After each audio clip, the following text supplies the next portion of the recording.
Buenas tardes para todos mis queridos, estimados estudiantes sordos. Los esperamos con mucho cariño, con mucho agrado aquí a compartir estos conocimientos, compartir actividades, compartir la vida en últimas. La clase de hoy, que es su primera clase de ética, les voy a transmitir para la reflexión el pensamiento de algunos eh, filósofos que nos aportan bastante para el tema de la educación y brevemente una metodología y de trabajo y evaluación cómo vamos a hacer nuestra metodología y cómo va a hacer nuestra evaluación y unas recomendaciones finales.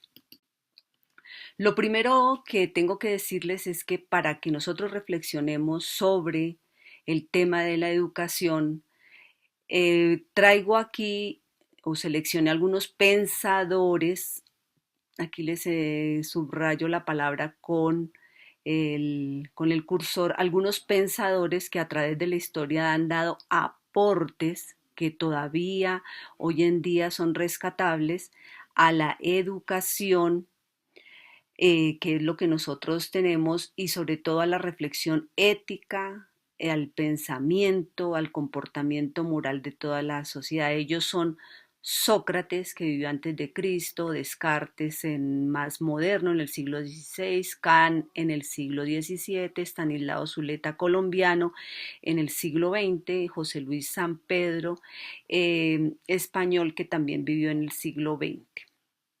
Empezamos, perdón, la ignorancia. Más adelante lo vamos a ver. La ignorancia no es carencia o que no tengamos ideas o que no tengamos información. Para Sócrates es el exceso de información, el exceso de prejuicios, de opiniones que no nos permiten pensar.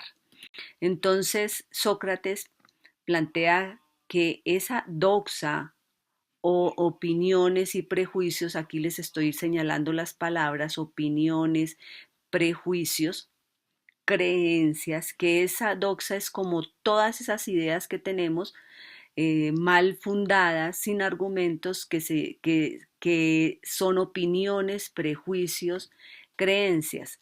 Entonces, la opinión, el chisme, el cotorreo ahí, que no, sino sin fundamento real, sin que sea cierto. Los prejuicios que son raciales, cuando discriminamos por raza, porque es negro, amarillo, de clase, que significa que una clase social excluye a la otra. Generalmente la clase rica en el poder excluye a la pobre y le tiene como fobia, entonces prejuicios de clases, que es bruto, que no sabe, que no se viste bien, que huele a feo, que etcétera, etcétera. Eso es lo que piensan una clase que está en el poder sobre otra clase. También nosotros los pobres tenemos prejuicios hacia la clase alta, hacia los ricos, porque creemos que viven felices, que no, pues sí, relativamente, ¿sí? Tocaría cuestionarlo. Hay prejuicios también de género, que la mujer es más débil, que no piensa, que cabellos largos, ideas cortas. Hay prejuicios políticos, aquí les estoy subrayando los prejuicios políticos que tienen que ver con tendencias políticas como ser de izquierda es ser malo, es ser rebelde sin causa, no tiene objetivos. Todo eso lo construyen, todas esas ideas nos las incrustan desde muy pequeños, nos las están imponiendo y nosotros no somos conscientes de eso. Y precisamente la educación debe servir para sacar ideas que no tienen fundamento en la realidad. Hay prejuicios de apariencia, el que aparenta ser rico, el que se viste bien es porque es muy importante, etcétera, etcétera. El que no se viste bien es un pobre y no sabe nada. Y bueno, si no es de marca, si no tiene 90, 60, 90, en el caso de las mujeres, bueno. Por edad también, la edad, pues el que es más viejo ya no sirve, tiene una cantidad de prejuicios. Las creencias pues también, no en Dios, no estoy criticando la creencia en Dios, pero en dioses, en religiones que no tienen fundamento, creencia en el dinero como el Dios, creencias en el esoterismo por allá, más allá de lo físico, en la tabla bruja, bueno, en cantidad de fetiches que no, en las brujas, en los brujos, en las tablas, bueno, eso son creencias infundadas. Entonces todo esto constituye el mundo de la doxa, que son opiniones, prejuicios, creencias. El mundo este de la doxa produce una gran intoxicación en nuestro cerebro e impide el pensamiento porque como estamos llenos de esos prejuicios, pues no nos preguntamos si son ciertos, no son ciertos o qué argumentos tienen en la realidad. El pensamiento es diferente a la doxa. La doxa es prejuicio, opinión, creencia. Entonces nosotros tenemos que saber quiénes nos educan desde pequeñitos, desde la más tierna edad en la cuna hasta la edad en que estamos y hasta la muerte nos seguimos educando, hasta antes de la muerte nos seguimos educando. Entonces Sócrates habla de la teoría de la ignorancia, de Sócrates y Platón, y pues lo vamos a ampliar más esta teoría de la ignorancia. Entonces, todo esto que vemos acá es doxa o prejuicio, que son discriminaciones a las personas, homofobia, porque pues ellos tienen, hay gente que opta, tiene su opción sexual y les da fobia a otros, no, hay que aceptar que la gente escoja su opción, ¿cierto? Entonces el chisme, la discriminación, las opiniones, todo esto es el mundo de la doxa. Sócrates explica qué es la ignorancia. Miran la palabra acá que se las estoy subrayando.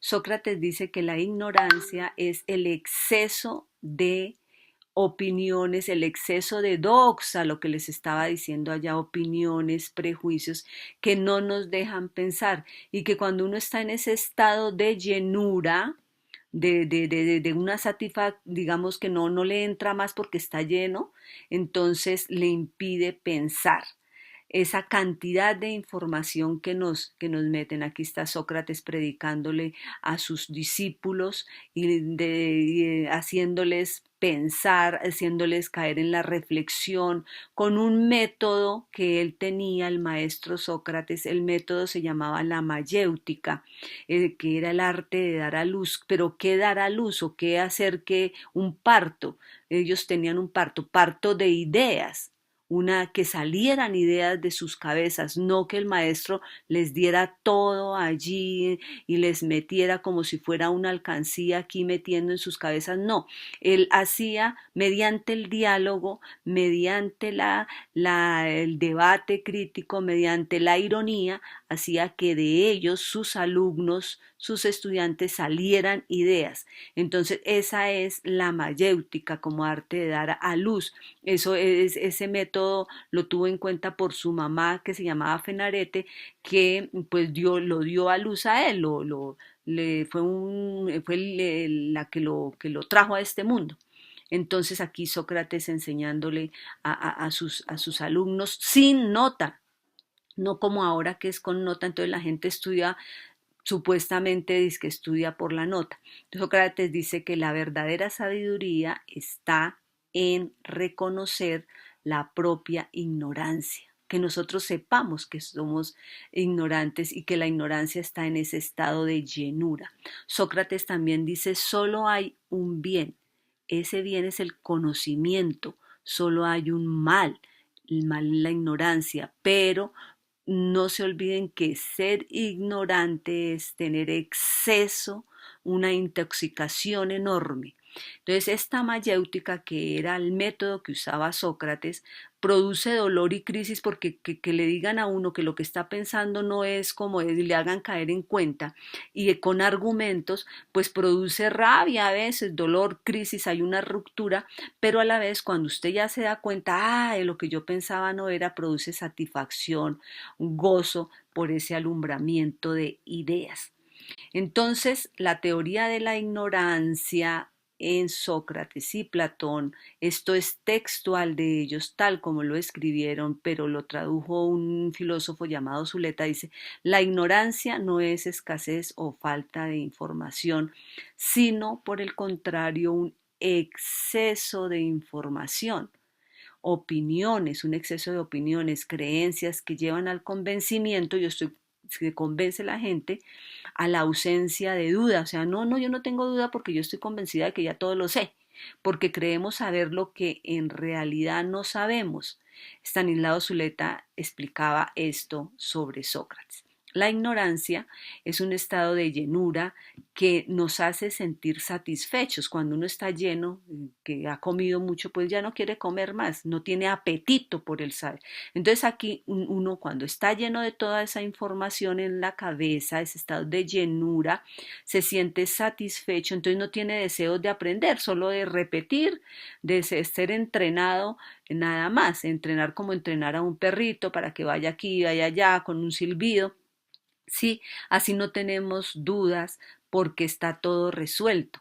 La opinión generalizada nos ahorra la angustia de pensar. Si todos piensan que, por ejemplo, que la papaya da cáncer, pues uno no se va a cuestionar porque todos dicen eso y lo que todos dicen sería cierto y eso no es verdad. Bueno, la doxa hay que diferenciarla del pensamiento. Entonces aquí doxa o pensamiento, ¿qué es lo que tenemos? Hay que mirar, hay que reflexionar. Entonces tenemos que saber qué es pensamiento, qué es pensar. Pensar es diferenciar, es cuestionar, es dudar, es tener una posición crítica ante uno mismo, ante el mundo, conocer el mundo, saber cómo funciona el mundo, la sociedad, ¿sí? El primer deber de un hombre es pensar por sí mismo. A eso nos invitan estos pensadores que les dije, Sócrates y Platón. Aquí hay un cuadro que nos expresa qué es el pensamiento, que es la doxa. Entonces, pensar es dudar, cuestionar, relacionar, contextualizar, es mirar dónde ocurren las cosas y alrededor qué hay, qué es lo que hace que las cosas ocurran, por ejemplo. Las operaciones mentales pues hacen parte de eso, contrastar lo que yo pienso con la realidad, a ver si es cierto, ¿sí? Pensamiento también es tener ideas y conceptos, pero argumentados, dando el porqué de las cosas, demostrables para construirse, para que se constituyan esas ideas en expresión, en lógicas, en que sea, no dice esto es esta gente loca, racional, no, es lógica. La ciencia se construyó a través del pensamiento. Si hubiera sido con la sola doxa, no hubiéramos construido ciencia porque todo se había convertido en opiniones, en chismes. El pensamiento es un saber colectivo, metódico, que empieza con la observación, el contraste, sacar conclusiones, es riguroso porque lleva esos pasos como el método científico y utiliza la razón. La doxa, en cambio, ya como lo vimos en presentaciones anteriores, son opiniones, suposiciones, engaños, y hay los que educan, como la familia, las iglesias, las escuelas, en los medios, todos estos educan la doxa muy contradictoriamente. Entonces la doxa afecta el proceso de pensamiento, de la percepción de la realidad, nos hace ver la realidad como no es. Entonces, y la doxa construye verdades que no existen. Ya para finalizar, les recomiendo que estas diapositivas la tengan en cuenta, que la metodología es cómo vamos a llevar la clase, la evaluación, cómo vamos a evaluar. Entonces vamos a dar el programa con actividades, la clase va a estar grabada, ustedes la van a repasar, vamos a utilizar el chat o el teléfono, es importante entender los mensajes de cada clase y en la evaluación basta que usted exista, que asista y que persista, o sea, que no vaya a retirarse antes de tiempo. Y las recomendaciones, estar pendiente del chat, solo para estudiar, no para jugar, para esto no, por favor, ni para enviar videos ni nada. Respeto, participación, preferible llevemos un cuaderno para resumir, para escribir. Los sordos sí pueden escribir sus resúmenes, al menos de estas palabras, que vayan mirando su vocabulario. Las clases virtuales son cada 15 días, hay que tratar de asistir a ellas. Buen comportamiento, no micrófono, no cámara porque interfiere en la clase. Preferiblemente guarden sus clases en el computador o en la memoria. Y sobre todo, autonomía, responsabilidad, compromiso, esfuerzo, dedicación. Eso es lo que nos forma. Muchas gracias, feliz tarde y un abrazo.